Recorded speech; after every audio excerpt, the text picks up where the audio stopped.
Inalot ng? Sana pinunan mo muna bago mo naman. Pwede pa naman ano. Dito naman.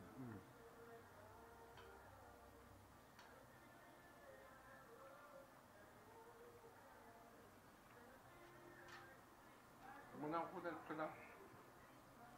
Binibidyo mo pala. Laki ng TV, no?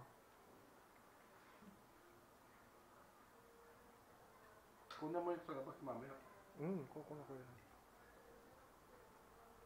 Wala pa kita kay Deborah.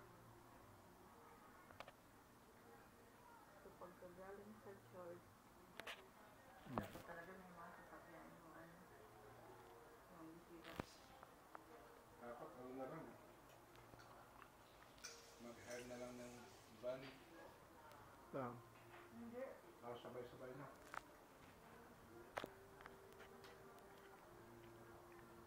Pag bisita sila nagad ang magprovide.